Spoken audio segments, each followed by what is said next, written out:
संध्या बचपन से ही दबंग और दम्भी स्वभाव की लड़की थी। इसलिए शादी के लिए आए अच्छे घरों के रिश्तों में मीन मेख निकालकर बड़ी बेरुखी से ठुकरा देती। माँ को अग्नि के सुपुर्द करके मैं लौटी तो पहली बार मुझे ऐसा लगा जैसे मैं दुनिया में बिल्कुल अकेली रह गई हूँ। शमशान पर लिखे शब्द अभी भी मेरे दिमाग पर अंकित थे। यहाँ तक लाने का धन्यवाद, बाकी का सफ़र हम खुद तय कर लेंगे।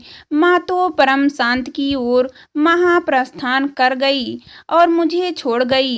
इस अकेली जिंदगी से जूझने के लिए माँ थी तो मुझे अपने चारों ओर एक सुरक्षा कवच सा प्रतीक होता था।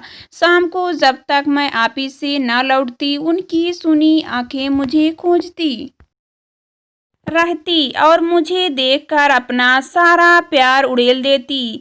मैं भी माँ को सारे दिन के कार्यक्रमों को बताकर अपना जी हल्का कर लेती। ऑफिस में अपनी पद प्रतिष्ठा बनाए रखने के लिए मुझे एक चेहरा ओढ़ना पड़ता था, पर घर में तो मैं माँ की बच्ची थी, हठ भी करती और प्यार भी। पर अब मैं बिल्कुल अकेली पड़ गई। जो मन में ख्याल आया कि पापा की फोटो के साथ माँ की भी फोटो लगा दूं। इतने में दरवाज़ा खोलकर मेरे निजी संचू ने आकर बताया कि कुछ ज़रूरी कागज़ साइन करने हैं, जो टेबल पर ही रखे हैं। मिश्रा जी, मेरे मानसिक हालात अभी ठीक नहीं है। मैं अभी कोई भी निर्णय नहीं ले सकती। अभी तो माँ को गुजरे 4 दिन भी नहीं हुए हैं। और इतना कहकर मैं भावुक हो गई। सॉरी मैडम, मुझे इस समय ऐसा नहीं कहना चाहिए था, कहकर वह वापस जाने लगे। मिश्रा जी, 1 मिनट, कहकर मैंने उन्हें रोका और पूछा, अच्छा, ब्रांच मैनेजर का इंटरव्यू कब है? मैडम, चेयरमैन साहब खुद इस इंटरव्यू में बैठना चाहते हैं। आप कोई भी डेट, मेरा मतलब है जब भी आप कहेंगी मैं उन्हें बता दूंगा, कहकर मिश्रा जी चले गए। हमारी मल्टीनेशनल कंपनी देश की 5 बड़ी ब्रांचों के लिए कुशल मैनेजर रखना चाहती थी।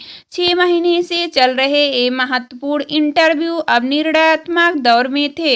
उनका वार्षिक पैकेज भी 10 लाख रुपए का था, यानी मुझसे आधा। चेयरमैन को तो इस इंटरव्यू में आना ही चाहिए। मैं अनमने और भारी मन से एकाएक पत्र लिखने लगी। मन कहीं भी टिक नहीं रहा था। माँ की भोली सूरत बार बार आंखों के सामने तैर जाती। मैंने सारी फाइलें बंद कर दी और अपने सचिव को बताकर घर चली आई। रिश्तेदार, संगे संबंधी सब एक एक करके जा चुके थे। मारी अपना काम समेटकर टीवी देख रही थी। शायद उसे इसका एहसास नहीं था कि मैं घर जल्दी आ जाऊंगी। उसे टीवी के पास बैठी देखकर मैं एकदम झल्ला गई और अपना सारा गुस्सा उस पर ही उतार दिया। फिर निठाल होकर पलंग पर पसर गई। थोड़ी देर में माही चाय बनाकर ले आई। मुझे इस समय सचमुच चाय की ही जरूरत थी। वह चाय मेज पर रख कर बोली, मेम साहब, आप ही बताइए, मैं सारा दिन यहाँ अकेली क्या करूँ? माँ जी और मैं इस समय टीवी ही देखा करते थे। आपको पसंद नहीं है तो अपना घर खुद ही संभालिए, कहकर वह तेजी से चली गई। मेरे क्रोध और धैर्य की सीमा न रही। इसकी इतनी हिम्मत कि मुझे कुछ कह सके, मेरी बात काट सके। वह इस बात पर मेरा काम छोड़ भी देती तो मैं उसे रोकती नहीं, चाहे बाद में मुझे कितनी ही परेशानी होती। झुककर बात करना तो मैंने कभी सीखा ही नहीं था। बचपन से आज तक मैंने वही किया जो मेरी मन को भाया। जिससे सहमत नहीं बन पाती उससे मैं किनारा कर लेती। चाय पीने के बाद भी मुझे चैन नहीं आया। मैं बदहवास हो एक कमरे में दूसरे कमरे में बिना मकसद घूमती रही। मुझे लग रहा था कि माँ की आखिरी कहीं आसपास ही तैर रही है। मैंने माँ की तस्वीर पापा की तस्वीर के साथ लगा दी। उनकी फोटो पर लगे गेंद के फूल मुरझाकर पापा की तस्वीर पर लगे निकली फूल की शक्ल ले रहे थे। मैं माँ की तस्वीर के पास जाकर उन्हें देखती रही और फिर बीते दिनों के ऐसे तहखाने में जा पहुंची जहां बहुत अंधेरा था, पर अंधेरा भी मैंने ही किया हुआ था, वरना ये दोनों तो मेरे जीवन में उजाला करना चाहते थे। मुझे अपना खोया हुआ बचपन याद आने लगा और मैं अपने ही अतीत के पन्नों को एक एक करके पलटने लगी। इकलौती संतान होने के कारण माँ और पापा का सारा प्यार मेरे ही हिस्से में था। जब भी पापा को कोई मेरे लड़की होने का एहसास करवाता, पापा हंसकर कहते कि यही मेरा बेटा है और यही मेरी बेटी भी। उन्होंने मेरी परवरिश भी मुझे बहुत सी स्वतंत्रता देकर अलग ढंग से की थी। माँ जब भी मुझे किसी लड़के के साथ देखती या देर शाम को घर आते देखती तो अच्छा बुरा समझाने लगती और पापा एक सिरे से माँ की बात को नकार देते। स्कूल की पढ़ाई खत्म होते ही मैंने प्रोफेशनल कोर्स ज्वाइन कर लिया। एक बार मैं कॉलेज टीम के साथ टेबल टेनिस का मैच खेलने सहारनपुर गई थी। रात को खाने के समय बातों बातों में मुझे एक लड़के ने प्रपोज किया तो उस लड़के के कंधे पर हाथ रखकर मैं बोली, एक बात तुम्हें साफ साफ बता दूं कि मैं ऐसी वैसी लड़की नहीं हूं और ना ही मुझे आम लड़कियों की तरह हल्के में लेना। दोबारा मेरे साथ नाम जोड़ने की कोशिश भी मत करना। वह लड़का तो चुपचाप वहां से चला गया, पर मेरी अतरंग सहेली वंदना ने मुझसे कहा, इतना गुस्सा भी ठीक नहीं है संध्या, उसने कौन सी तेरे साथ बदसलूकी की है?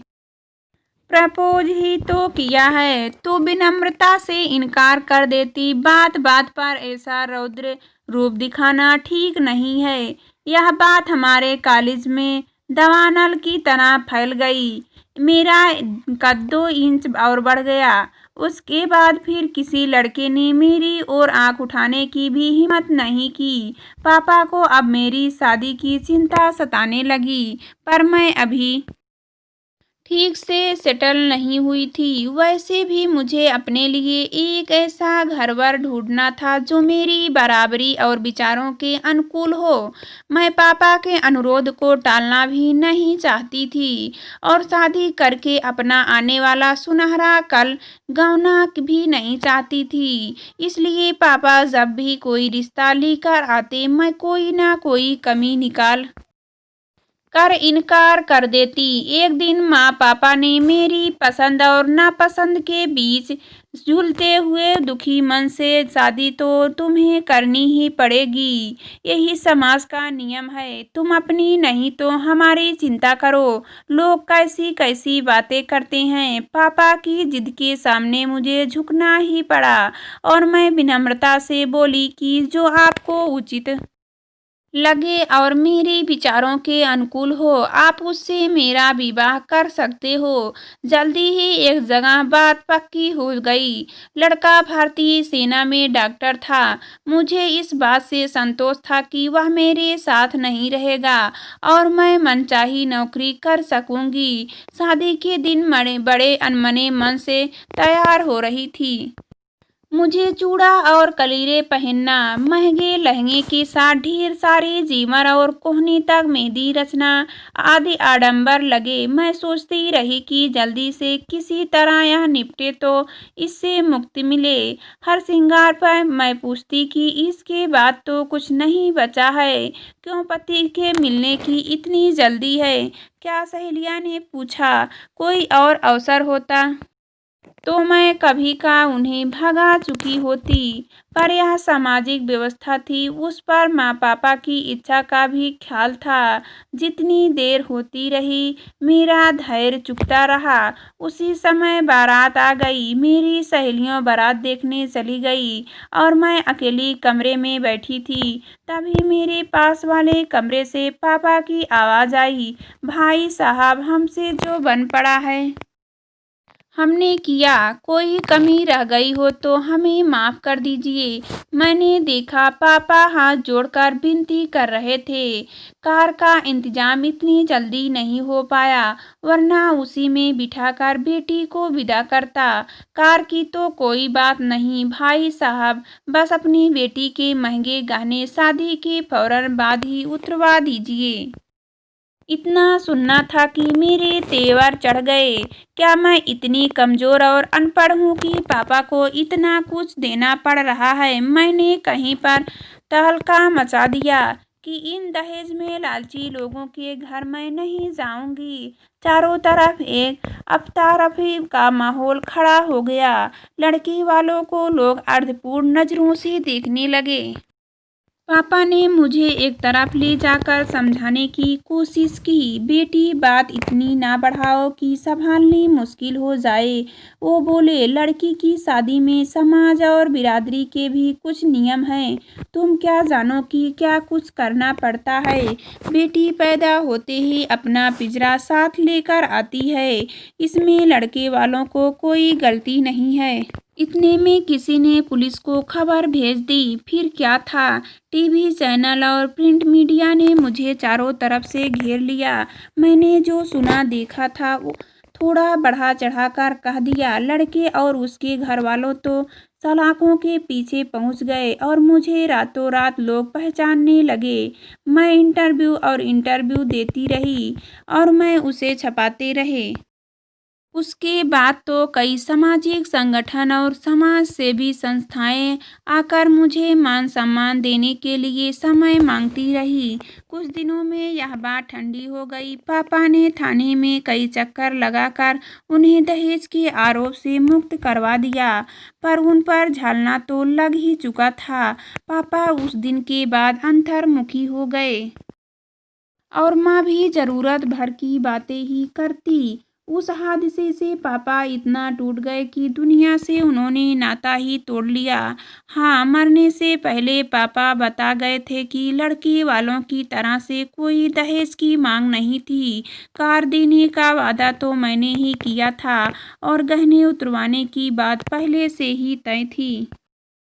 देर रात को मेरा इतना श्रृंगार करके होटल में जाना अनचाहे तूफान से बचने का उपाय था, पर तब तक बहुत देर हो चुकी थी। वक्त गुजरता गया और वक्त के साथ साथ मैं ऊंचाइयां छूती गई। पापा की मृत्यु के बाद तो मैंने भी चुप्पी साध ली थी। मैं उनके दुख को अच्छी तरह जानती थी। उन्हें एक ही चिंता थी कि उनके बाद मेरा कौन सहारा होगा। एक दिन माँ ने समझाते हुए कहा, संध्या जवान और खूबसूरत लड़की समाज की नज़रों में वैसे ही खटखटाती रहती है। औरत कितनी भी सबल क्यों ना हो, उसे मजबूत सहारों की ज़रूरत पड़ती ही है, जो उसे समाज की बुरी निगाहों से बचा कर रखता है। माँ छोड़ो भी यह सब बातें, मैं तुम्हें दिखा दूंगी कि मुझे किसी सहारे की तलाश नहीं है, बस समाज को समझाने और टक्कर लेने की हिम्मत होनी चाहिए। यह कहकर मैं वहाँ से उठ गई। माँ के कहे शब्द दिमाग में कौंधे तो मैं चौंक कर उठ बैठी। माँ पापा का जो रक्षा कवच मेरी चारों ओर था, वह अब टूट चुका था। अपना झूठा दम्भ कहाँ दिखाती। घर के सभी काम जो सुनियोजित ढंग से चल रहे थे, अब मुझे ही संभालने थे। मुझे इन 4 दिनों में ही अपना अंधकारमय भविष्य नजर आने लगा।